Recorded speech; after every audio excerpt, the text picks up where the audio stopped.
Hello, folks. Welcome to Walking Digital Corridors, the podcast where we explore the intersection of B2B sales and digital innovation, helping professionals build authentic connections in the digital space. So I'm Alex Abbott, or otherwise known as the Bearded Sales Guy. Alongside hosting this podcast, I'm also a proud co-founder of the social enablement platform Critical Convo and founder of Sapiro and the conversation operating system. But enough about me. Let's focus on how we bring more value to your day by learning from the best in the business. How about that for an opening? Jensen. Hello. Introduce yourself. Well, I was taken back a little bit by the introduction. So yeah, I heard best in the business. And I was looking over my shoulder there, thinking, really? Hi, all. Jensen Abbott, Senior BDR here at Content.ai. Pleasure to be here today. It's been a couple of weeks that I think I've missed it, whether that's just me traveling or being mega busy, but really happy, really excited to be back. Really excited for today's guest. So let's get it underway. Cool. Brilliant. Hello, everyone. Jordan Abbott, also known as the Sales Poet. Don't know how much longer I can keep calling myself that without actually releasing another rap. But there's a few on the back burner coming along. I'm a business development manager at the Institute of Sales Professionals. Gents, just got to say, your setup, it looks like you know what you're doing. You look like a bit of an influencer with the lighting in the background. It looks good. This is the first time I've tried it, mate. In all honesty, first time. Looking good. So, without further ado, I'm thrilled to have a special guest with us today, Stephen Morell, the founder of Teamfluence. Stephen is a visionary in the world of B2B social selling, helping sales teams transform the way they connect, engage, and build relationships on social. Through Teamfluence, Stephen empowers teams to move beyond traditional outreach and use their personal brands to generate genuine trust and credibility with their networks. With a focus on authenticity and creating influence in every interaction, Stephen's approach aligns perfectly with the new era of social selling. Stephen, welcome to the show. Thanks for having me. Great to have you on. So let's kick things off with telling our viewers a little bit about you, your background, your journey into social selling, and how you came to found Teamfluence. Oh, I love that question because sometimes I wonder, how did I end up explaining people how to do LinkedIn? That was never my plan. I have a background in a former life. I was an advertisement man. Madison Avenue, New York, BBDO, Saatchi and Saatchi, this type of thing. And then the internet came around, and my hobby skill, coding and being a software developer, suddenly was in demand, and I became a full stack software developer. And at some point, I had the need to sell my products. So back you go to marketing and sales. Once you switch to the dark side, you guys know that you guys got to figure this out. Alex knows that. Once you're on the dark side, you stay there. So for the last 25 years or so, I've been in go-to-market sales and marketing. Quit my job about 2.5 years ago. Again, founded a startup. And this time around, it was weird because I know that I have to look for product market fit and validation. And I had a validation and people signing up, but there was no willingness to pay. We were burning through my savings, 6 people at the time. And I was going nuts. I was posting on LinkedIn every day, trying to find message market fit. If I can only explain that better, if I can only put more emphasis on the value, people will eventually find budget for my product. So I'm sharing that post with my team on Slack and go like, hey team, please, I posted this matters, give it some love. We have 6 people. I pay them. We are burning through my savings. I'm just saying that. And I checked back in the afternoon, and it has like 2 likes from my team. And I think to myself, you little bastards, I'm paying you. How did I not explain that well? So, thinking Could at back, least get 6 likes. yeah, anything I do should have 6 likes, right? I would think I can snap a picture of my butt and post it. Should have 6 likes, and some good comments, please. So anyway, I thought it's not their fault. It's my fault because I'm not managing it, and I cannot manage it because I don't see it. I don't know whether have they been on LinkedIn today. What is LinkedIn for them? Like when I post, I have at that time I had 7,000 followers. So when I post, I get feedback. When they post, they have 243. Nobody responds. For them, it's a place where they keep their digital CV, and whenever they post, they think it's going on their CV. Oh my God, I'm never gonna get a job again because I posted something silly. So I realized we cannot. I'm playing this in single player mode, and we cannot play it as a team sport, because we cannot measure it and we cannot see it. So back to square zero. Remember, I'm a full stack developer. So I'm sitting down that night and I'm writing a little browser extension that has a simple thing. It goes to LinkedIn/dashboard, grabs the 4 vital metrics, followers, profile visits, impressions, and search appearances, stores it in a database. And then I created a little dashboard, called the team in over a Zoom call and said, look, this is us on LinkedIn. This is each of you with their followers and their impression. This is us together with our shared followers and shared impressions. Let's play this as a team sport. And it instantly clicked with them, and it changed heart and mind. And I also posted a screenshot of this in a Slack community. The same day, 4 or 5 people reached out and said, hey, Stephen, I saw your little neat LinkedIn dashboard. How do you do this? Can I have that too? And my answer was, well, yeah, sure. Let me email you this zip file, unpack it. Trust me, it's not a virus. I'll call you and step you through this. It was batshit crazy. Like the first 5 were batshit crazy. But before you know it, it was a standalone product. Fast forward 6 months, we have over 160 companies using it, over 800 B2B people using it. And remember, we are sitting in their browser. We can measure what they do, and we see what works and what doesn't.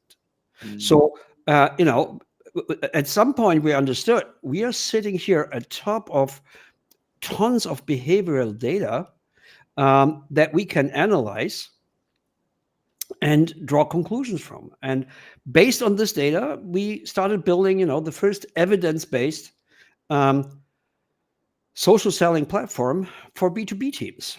And well, that's how I ended up explaining people how to do LinkedIn. Yeah. And this has been the last couple of years.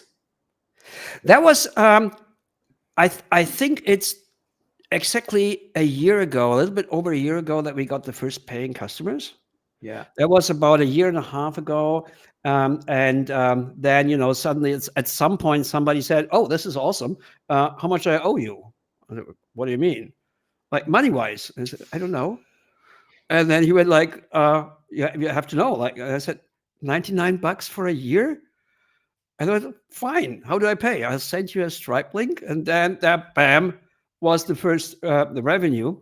And by now, a lot of more paying customers, and a lot has happened since then. Yeah. But yeah, this is, a lot of things happen because we eat our own dog food. Like, let me just say this. Or drink your own champagne. Yeah. Okay. Yeah. It depends on which country you're from. Yeah.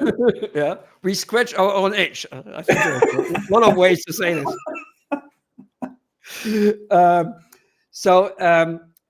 I was sending in the beginning. I just kept doing what everybody else is doing. I was sending over 85,000 cold emails a month.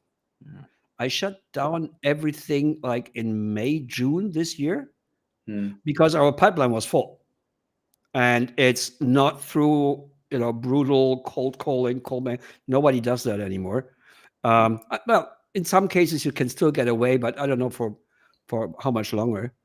And we replaced it entirely, our pipeline with social selling motions. Fantastic.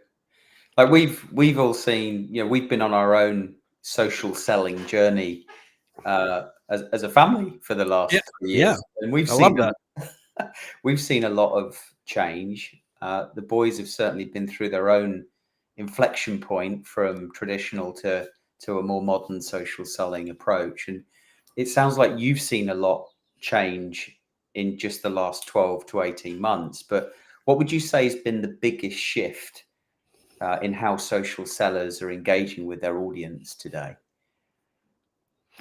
I think that the one big shift, and it's not only social selling, I think it's in go-to-market in general, is that things that were working fantastically and whole, billion-dollar businesses were built on this, kind of stopped working after the COVID pandemic. Mm-hmm. I think this is how I try to explain this to myself. During COVID, all the non-digital companies had to become digital overnight. Mm. And they did. Else they didn't survive. As a result, everybody is digital today. Everybody has some sort of digital marketing in their toolbox, which means for us, on the receiving side, I don't know if this is true for you, but my phone, my ringer is off 24/7. I've been trained, for better or worse, that my phone is a distraction, and it's just, I don't answer cold calls. I don't answer text messages if I don't know that. I don't care.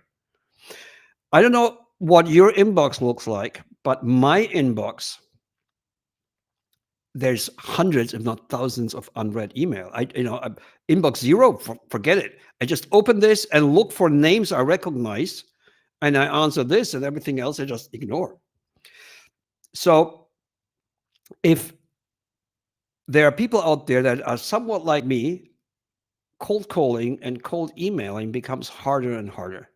And now with the rise of generative AI, everybody has been able to write mass emails, personalized. It becomes easier and easier by the day. So that stopped working. And there's this oversaturation. And somebody said, we are moving from a how economy. The buyer used to need somebody to explain to them how to solve the problem. We are moving in this noise. We are moving to a who economy. We're only paying attention to people who we know. And I think this is something that's happening right now, and that a lot of organizations are struggling with. The world is now divided into two types of people: people who know who you are, and people who don't know who you are. And cold calling and cold emailing and paid traffic and SEO and billboards on the street is communication to people who have no idea who you are. And this is becoming increasingly difficult. Versus, I call this go-to-market versus go-to-network, versus selling to people who know who you are. And let's be clear, there aren't any other people on the planet. There are only those two groups. If you sell to people who know who you are, a lot of things are different. And I think we are all discovering how this is different and how we can utilize this. I like to say, if you sell to people who don't know who you are, you need to have the perfect message. Like we were just chatting before that recording about cold calling. Famously, they say, I think this is still true. I learned this, 30 years ago. If you cold call, you have 7 seconds to explain who you are, why you're calling, what problem you're solving, how you're solving it, and why they should listen for another 30 seconds. And if you don't get that message across in 7 seconds, they hang up. And the same is true with cold email.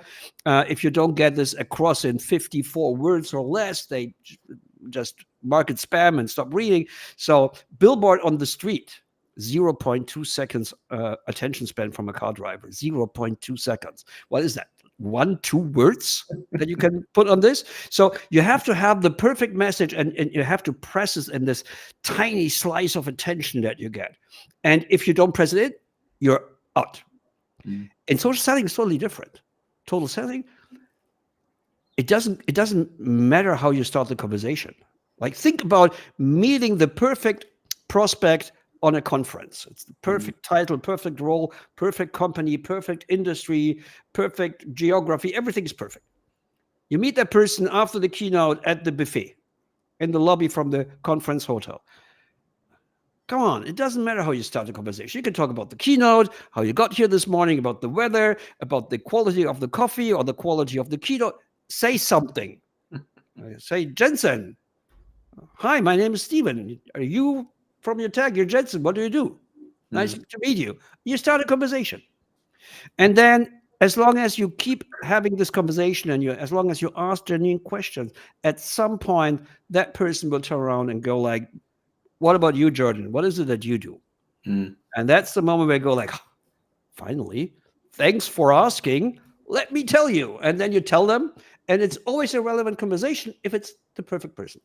Yeah. So I think this is what we are figuring out. A lot of people bring their cold email playbook to LinkedIn. It's like, okay, email is not working. Nobody's reading email. I'm going to send them DMs. Please don't. Don't. And here's the reason why. Because I did it and I did it wrong.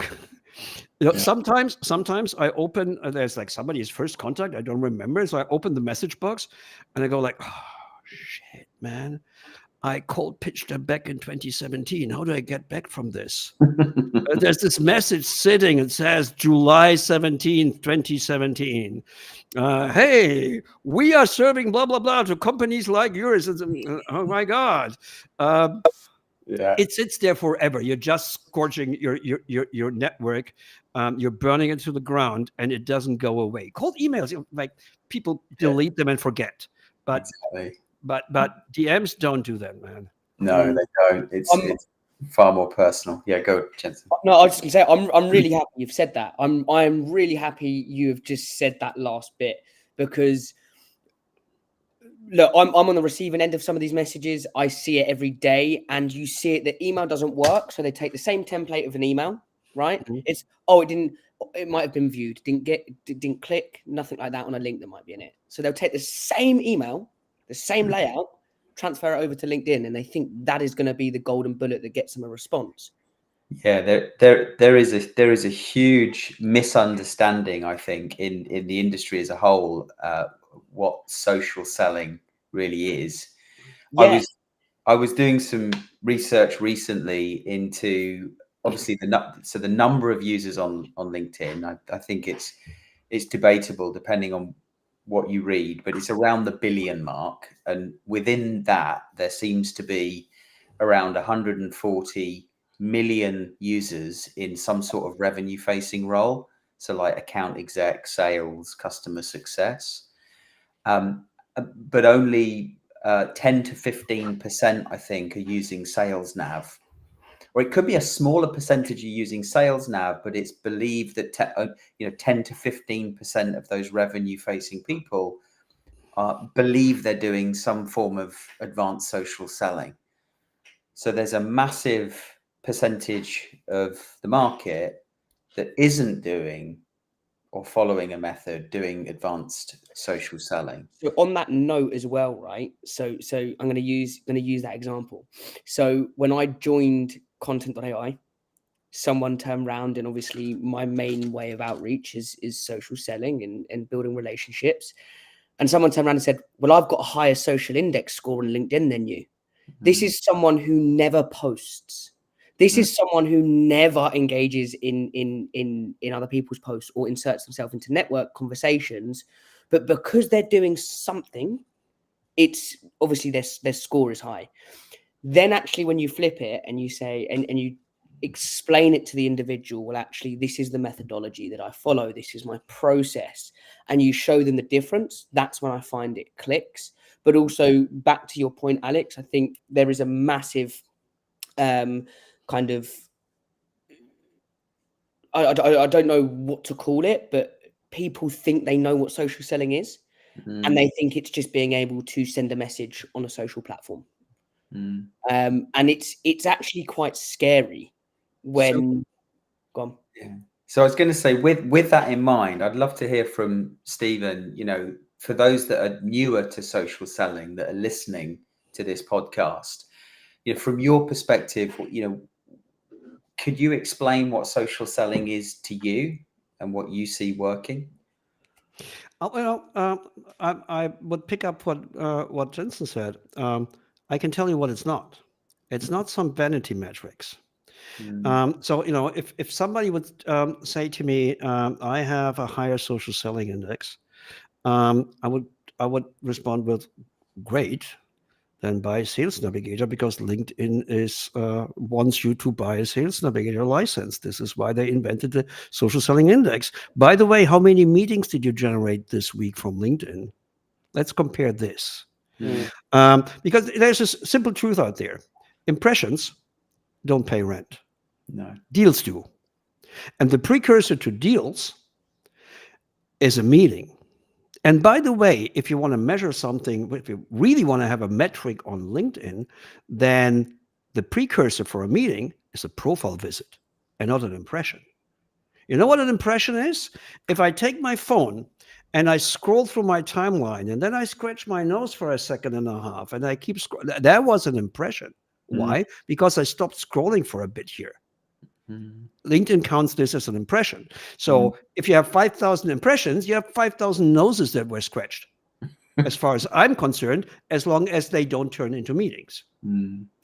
So the first thing that needs fixing is stop going after vanity metrics, unless you want to be an influencer and you need this for self validation. I have so many followers. Fantastic. Sometimes, or quite often actually, I have market leaders and sales and marketing leaders that talk to me, and I look at what they and their team are doing on LinkedIn, and having a background, in advertisement and go to market, I can tell they're burning 250K a year, burning $250,000, because there's at least 2 people running social media full time, and then they produce all this material, and they have freelancers doing stuff, and they buy all the software. And I see high quality content that they're blasting out, and I ask a simple question. I see what you're doing. I know how much that costs. How many meetings did you have in the last 30 days from what you're doing on LinkedIn? And more often than not, the answer is, well, in the last quarter we had 2, but both didn't close. To which I reply, let me save you $250,000. Shut down your LinkedIn account, get off LinkedIn. It doesn't work. What you're doing is cost $250,000 a year, and it doesn't work. Do something else. Or change how you do this. And when I say change how you do this, that is a segue to the number one problem that almost all B2B organizations have. I like to say, you said, there's 1 billion people on LinkedIn. Yes, there's 1 billion people on LinkedIn and nobody's happy. Because most people don't get any meetings out of LinkedIn.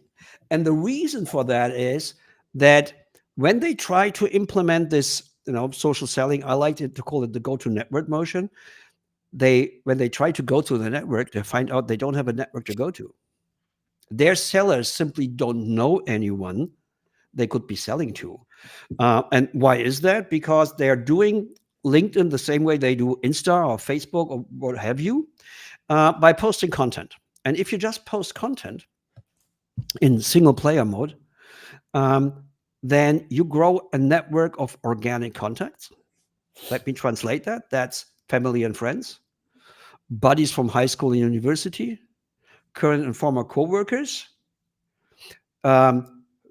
people you met on a conference 5 years ago when you were in different industries, And I like to say 47 people with noses because that's the only thing you know about them. You added them on a slow Wednesday afternoon because LinkedIn suggested it. So this is your network, and it's a total of 412. If you're good, or 200 or something. None of those people, 80% of those people are never on LinkedIn because they think it's a job portal. But the remainder is simply, it's Bob from high school who now works at Tesco in accounting. He's not a decision maker. You don't want to have a meeting. You didn't like him back in high school. You don't want to have a meeting with him now. It gets even worse because Alex posts, asked Jensen and Jordan to share it. You share it. Bobby from high school sees, oh, poor Jensen has to share what Alex gave him. I'm going to give him a like. Now Bobby's brother-in-law and his mom are seeing it. It just becomes more and more organic. And that's fine if you're in B2C, if you're selling shoes or pants or skincare. That's great because everybody needs shoes and pants and skincare. Alex, man our age, needs skincare. But if you're selling some partnership management module for Salesforce, then most of your contacts don't even understand what you're talking about. You need to be very specific. And if you don't build a network in that target group, whatever you do on LinkedIn will not work. Yeah. So I'm gonna come to you in a second, Jordan. So have a question or two ready for Stephen, but conscious of time as we look ahead, right? We've looked back at the last 12, 18 months. Things are changing clearly, but as we look ahead for the next 12 months, 2 years, 3 years, what do you see as the biggest trends, the perhaps the biggest changes in front of salespeople, and what should they be considering? Oh man, predicting the next 12 months has become a lot more difficult in the last 48 hours. Or not. I think we're going to see a lot of failure, and I don't mean international politics alone. I mean we're going to see that's my prediction. I might be totally wrong, but I think we will see the total failure of AI SDRs. Mm-hmm. Why? Because people like to talk to people. Yeah. I happened to be in the AI space before it was cool, and I left it before it became a mass event. I was working for an AI company here in Germany till 2022. I'm aware of research by the University of Munich, and they did a simple thing. They took AI-generated text, and they took journalist-written text. It was soccer reports, football reports. And they gave it to an test audience, and they said, this is written by computer, this is written by a human being. Which one do you like more? And the human always won. Unless they didn't tell them, then it was equal. But that was before AI became a thing. And I mean, just open LinkedIn and look at comments. You can tell AI generated comments. You can tell, and you will be, for a long time, you will be able to tell. And if I have something reaching out to me pretending to be a human, and it's not, you're burned forever. Yeah. And if I know it is, then I want to have a totally different type of conversation. I want it to work for me.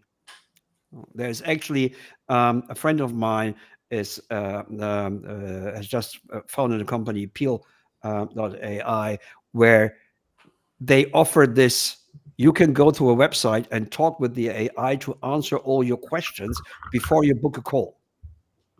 So, we know that buyers like to educate themselves, and AI helps them, but it doesn't pretend to reach out and be an SDR. So I think we will see failure there.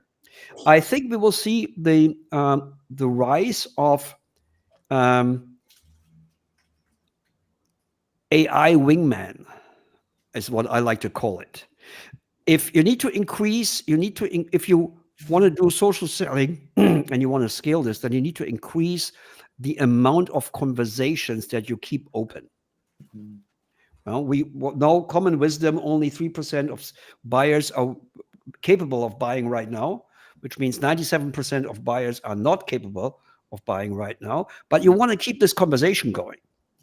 And there is a difference between the conference hotel and selling by chat or selling by direct message. When I chat with somebody, they very often stop responding. Why? Because their baby fell off the table, because they had to do dinner, because life happened. And life is more important than this chat on LinkedIn. So you have to pick up that conversation at some point again, and you have to keep it going till they go like, and what is it that you do? Well, thanks for asking. Now I have permission. I feel like with social selling, it's a little bit like with the Me Too movement. This is not the 80s. You have to ask for permission. Yeah. Until somebody says, yes, please, don't pitch. Yeah. And you have to keep the conversations open on scale. And this is difficult to do if you don't have help. And AI that reminds you when to continue, with whom to continue, that compiles, pre-meeting reports and even real-time updates. Do they have any job openings that are relevant? Was there anything in the news that is relevant? Delivering the context so that you as a human have kind of superpowers talking to other humans. Yeah. I think this is what we're going to see. Yeah. Jordan, you've been social selling for some time now, and you're in the trenches, as it were. What are your thoughts on how you see things evolving over the next year or two? Yes, I think you made some really interesting points there. I think if I was to sort of summarize it, there's sort of two things. One is when something that's cut from the efficiency cloth works, we typically work it to death. We saw the same happen with email automation. Oh, we can send even more emails, and it just creates noise, as you said. We marketers, we ruin everything. I know, right? We ruined fax, we ruined web, we ruined email, we ruined the phone. Just give us a tool and we're going to ruin it. But look, the same things. It was AI, we're going to ruin AI. Well, AI SDRs is just creating more and more noise, saturating the market even further, making it even more difficult to actually cut through. Right? And so the second thing, it was off the back of a conversation I was having today. The call was generated from LinkedIn, from social. This guy had a complete mistrust of salespeople generally, and like it was everyone. Yeah, exactly. And that it was something that we joked about, and that was actually what sort of brought him round. It was a case of massaging things along until I was invited in, and then we got on the call. Now that call's not going anywhere now because the time's not right? But what I'd like to think is he's going to be more likely to engage with my content, pushing that out to his network. Maybe he's more likely to refer someone to have a conversation with me, and if nothing else, I had an interesting 30-minute conversation. But to summarize that, one of the other things is in sales, it's constantly outbound, constantly driving. We've got the pressure. Tech companies that have VC investment, they've got crazy aggressive growth targets. That's then fed down onto the SDR. They need to send more, creating further noise. What we're talking about with social, all the activities are just inviting people closer in. That's all it is. It's just inviting people closer in until, as you said, you get that and you get actually, what is it you do?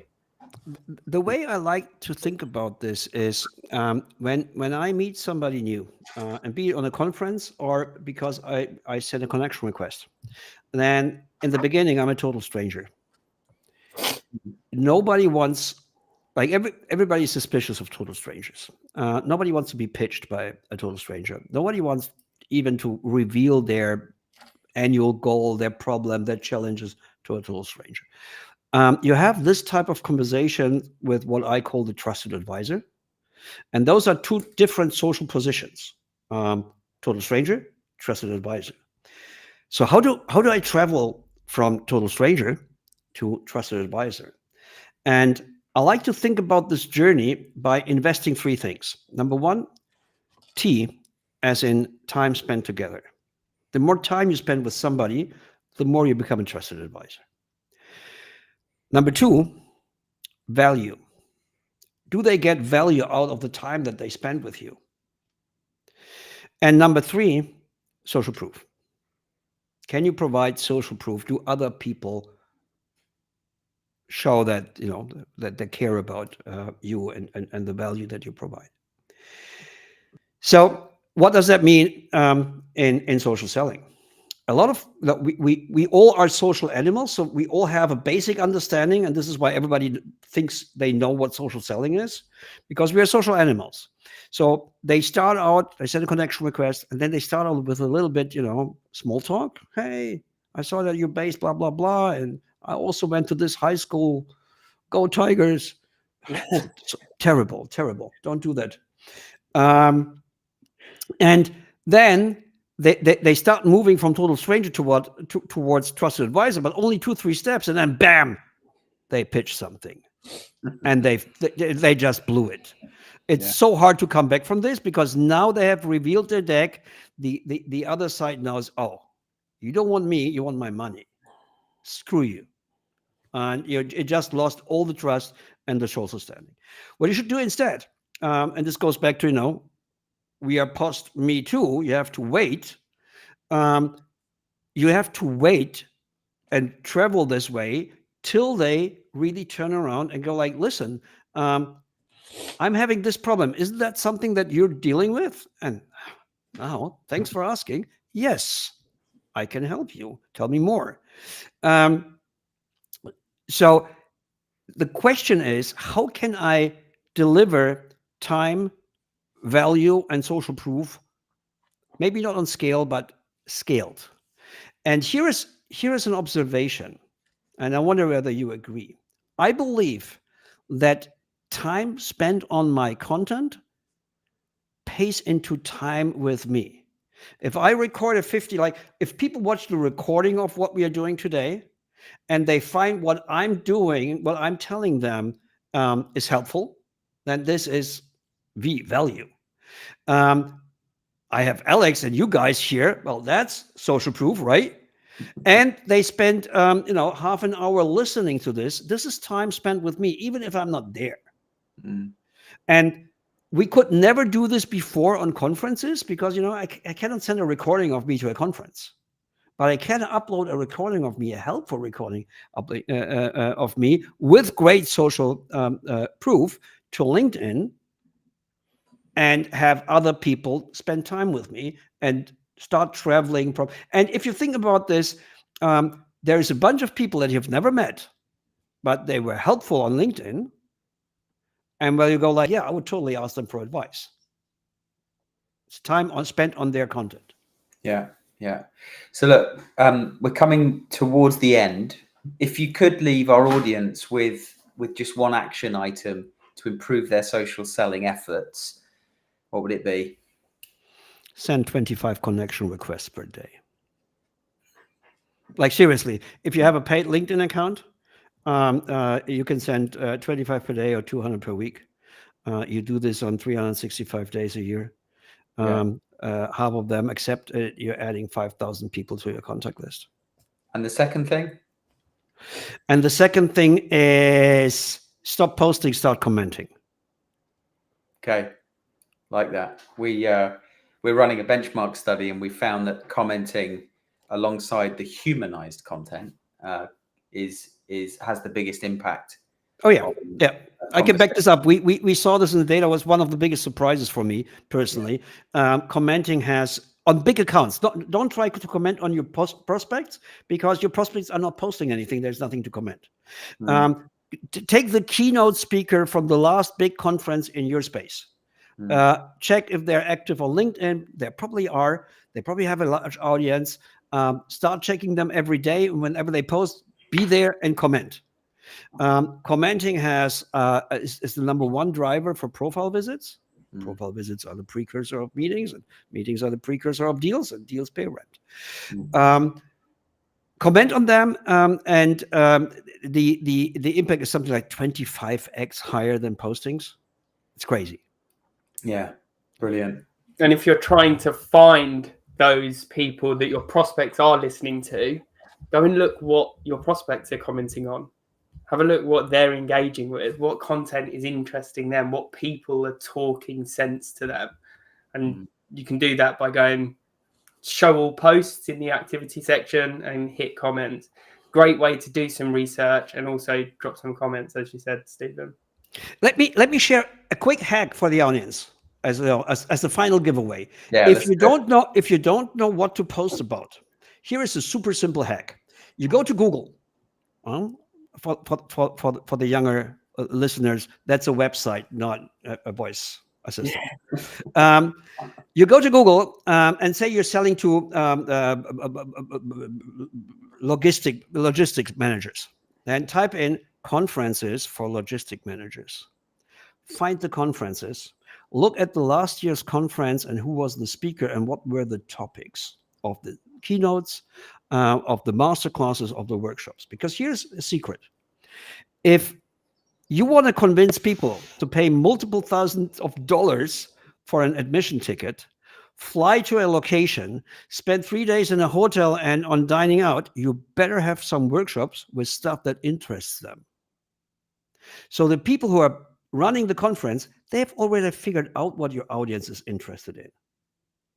And from there, it's probably pretty easy, even if you haven't been there, if you just look at their social media posts, to understand what the workshop was about, not just the title. This is your topic list. Brilliant. Thank you, Stephen. So where can listeners learn more about you? Where can they find you? So first of all, connect with me on LinkedIn. I'm super approachable. Just connect. Well, I'm social. And number 2, myteamfluence.com. Check it out. We have a free plan. Play around with it. Let us know what you think. Brilliant. Stephen, thank you very much for joining us today. Thanks for having me, man. It's been a pleasure. Jensen, Jordan, great to have you on the show. Until next time.